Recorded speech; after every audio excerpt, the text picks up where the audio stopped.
Sa umagang ito ay nais kong magbahagi ng salita ng Diyos sa ating lahat na ito isang inspirasyon sa ating buhay sa kabila ng ating karanasan ngayon ng mga takot, karamdaman, iba pang mga negatibong nangyayari sa buhay natin.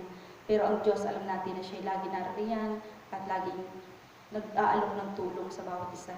Ang pagbasa ng banal na kasulatan na aking tutunghayan ngayon ay mula sa Mateo chapter 14 verse 22 hanggang 33 at ganito ang sinasabi.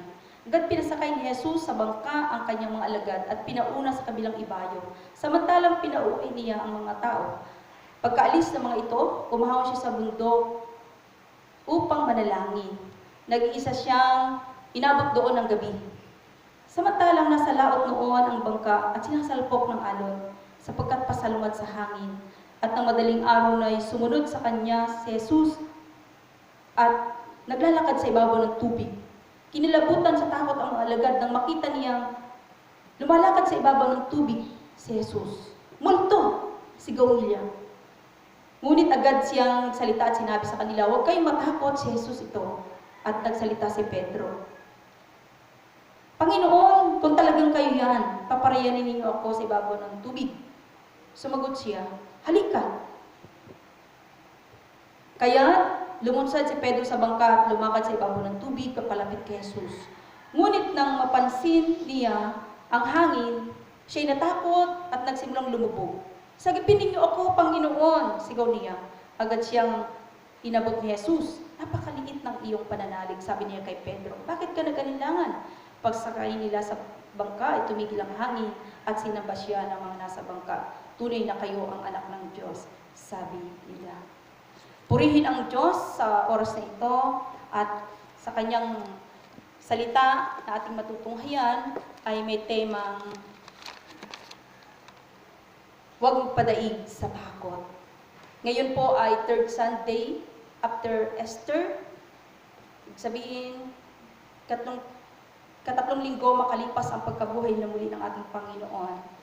At sa oras na ito ay nais ko munang basahin ang mula sa isang aklat na sinasabing ang ating pang-araw-araw na pagkain. Nung bata pa ako, takot na takot ako sa mga damit na nakalagay sa silya kapag pinapatay ng ilaw ng kwarto ko. Mukhang dragon kasi ang tingin ko doon. Hindi ako makatulog dahil sa takot. Wala talagang may dudulot na maganda ang takot. Kapag takot na tayo, hindi tayo makakilos at hindi din natin magawa ang mga nararapat gawin. Maliban na lang kung ang ating isipan ay nakatuon sa Panginoong Hesus. Nang takot na ang mga alagad dahil sa nagangalit na alon na humahampas sa bangka nila. Nakita nilang naglalakad sa ibabaw ng tubig si Jesus at sinabi ni Jesus sa kanila, lakasan ninyo ang inyong loob. Ako ito, huwag kayong matakot. Pagkalipas naman ng ilang araw, matapos mamatay si Jesus sa krus, nasa isang silid ang mga alagad at takot na baka sila ay hulihin at patayin. Nagpakita sa kanila si Jesus at sinabi, bakit kayo natatakot at bakit kayo nag-aalinlangan? Sa Lucas chapter 24 verse 38. Alam ni Jesus na hindi natin maiwasan ang mga pagsubok. Kaya sinabi niya, lakasan ninyo ang inyong loob. Dinaig ko na ang sanlibutan. John 16 verse 33. Ang nagtitiwala sa kapangyarihan ng Panginoon at pag-ibig na lagi natin siyang kasama ang mabisang panlaban sa ating takot. Mawawala ang takot kung lagi nating isipin na kasama natin ang Diyos. Amen. Ang takot ay pangkaraniwang nararamdaman ng isang tao sa kanyang buhay. At marahil, walang taong hindi nakakaramdam nito. Maging ang mga alagad ay hindi maiwasan ang ganitong pakiramdam nang makita nilang si Jesus ay lumalakad sa ibabaw ng tubig. At katunayan, sila'y sumigaw. Multo!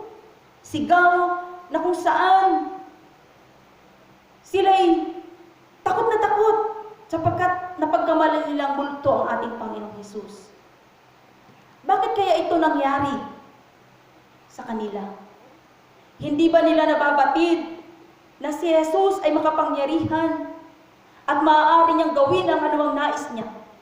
Maaari siyang lumakad sa tubig anuman ang oras o kahit kailan ay kayang-kaya niya itong gawin. Subalit dahil sa takot, hindi nila naalaala na ang naglalakad na sa tubig ay si Jesus na kanilang nakilala. Siya'y Diyos na makapangyarihan. At itong si Pedro, na sa simula pa ay merong pananampalataya. Sapagkat nang makita niya ang bangka, ang sabi niya, Panginoon, paparyanin mo ako. Si Pedro ay kaagad bumaba sa tubig at sinabi ng Panginoon, halika, lumapit ka. Subalit ang naging hadlang kay Pedro upang siya'y makalapit sa Panginoon ay nang makita na niya ang malalaking alon. Siya'y natakot at nadaig ng takot ang kanyang pananampalataya kay Jesus. Kaya ano ang nangyari? Siya'y utay-utay, siya'y lumubog, utay-utay siyang lumubog sa tubig. Ngunit salamat na lamang dahil lang siya'y humingi ng tulong sa Panginoon. Panginoon, tulungan mo po ako. Siya agad ay inabot ng Panginoong Hesus at iniligtas. Mga kapatid, ang takot ay hindi makakatulong sa atin, lalo na sa kasalukuyang panahon. Sa nangyayari ngayon, marahil tayo ay nangangamba. Ano kaya ang posibleng mangyari? Ano kaya ang susunod? Tuwing umaga, binubuksan natin ang telebisyon, maging sa gabi, madalas tayo nanonood ng telebisyon. Ilan na kaya ang namatay? Ilan na kaya ang apektado ng COVID-19 sa ating bansa, maging sa buong mundo? At ito ay nagbibigay ng takot sa atin kapag nakita natin tumataas ang bilang ng mga namamatay, tumataas ang bilang ng mga apektado. Ngunit mga kapatid, ang lahat ng ito ay hindi makakatulong sa atin. Ang sabi nga ng isang eksperto, isang psychologist, kalimutan o wag na natin masyadong pansinin ang lahat ng nangyayari. Iwasan na natin masyadong manood ng telebisyon na ito ay hindi makakatulong sa atin. Kung gayon ang payo ng isang eksperto, payo ng isang psychologist, ano na lamang mga kapatid ang dapat nating pagtuunan ng pansin ngayon?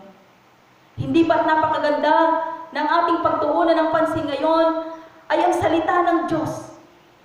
Pagtuunan ng pansin ay ang manalangin sa Kanya, humingi ng tulong at ng Kanyang kahabagan upang kung anuman ang ating nararanasan o mararanasan pa, kayang-kaya natin itong paglabanan sapagkat kilala natin ang Diyos ng kapangyarihan na kailanman ay hindi tayo pababayaan. Si Pedro, bagamat siya'y nag-alinlangan, bagamat ang kanyang paningin ay hindi niya pinuko sa Panginoong Hesus, kundi tiningin niya sa baba, sa dagat, sa naglalakihang alon. Sa kanyang pagkukulang sa Panginoon, kailanman ay hindi siya kinalimutan. Kagad siyang inabot, pinasakay sa bangka, at doon tumigil ang hangin. Mga kapatid, sa oras na ito, marahil ang alon na ito na nangyari sa panahon ni Pedro ay sumisimbolo ng alon sa panahon natin o sa kasalukuyan natin.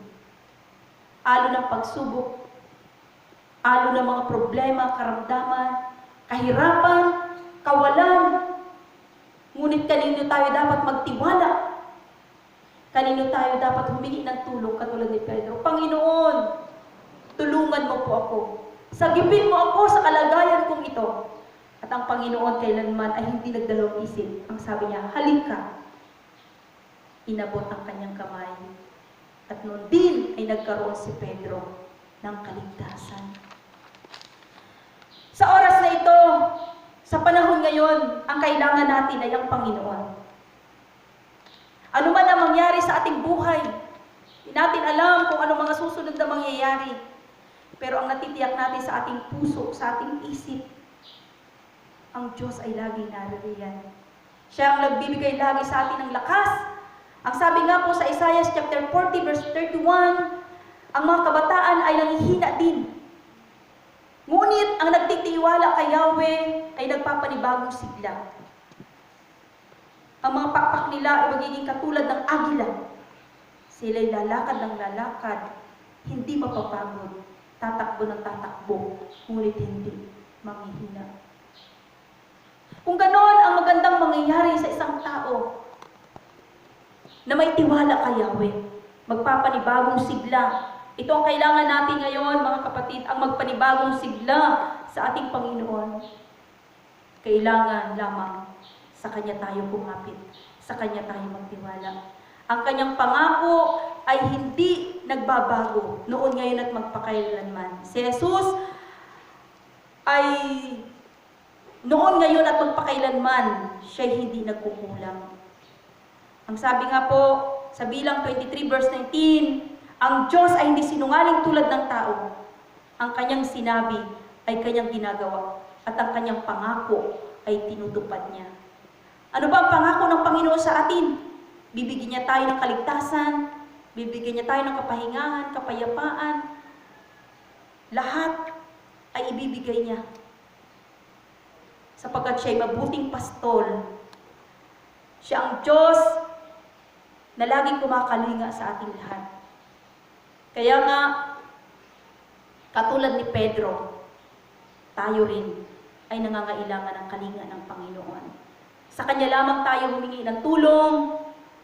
Ngayon, ang napakabuti nating gawin, magpanibagong sigla tayo, magpanibagong lakas, magpatuloy sa buhay at sa paglilingkod.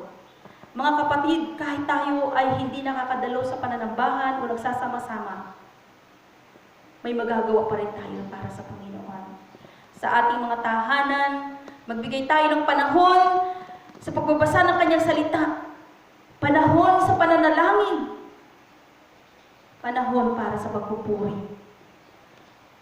Kung gayon, ang ating sama-samang gagawin, may gagawin din ang Diyos sa ating buhay, sa ating pamilya, sa ating bayan, sa ating bansa at sa buong mundo, ay may gagawin ang Diyos. Ito'y walang iba, kundi ang kagalingan, ang kapayapaan, ang kasaganaan ay Kanyang ibibigay. Sa gayon, ang takot na ating nararanasan sa ngayon ay mapapalitan na ng kagalakan, sapagkat wala na at lumipas na ang lahat ng bagay. Mga kapatid, kung nagawa ni Jesus na lumakad sa ibabaw ng tubig, kaya din niyang gawin anuman ang ating kahilingan sa Kanya. Manampalataya lamang tayo. Sa oras na ito, naway damhin natin ang presensya ng Diyos. Naway makita natin kung gaano siya makapangyarihan.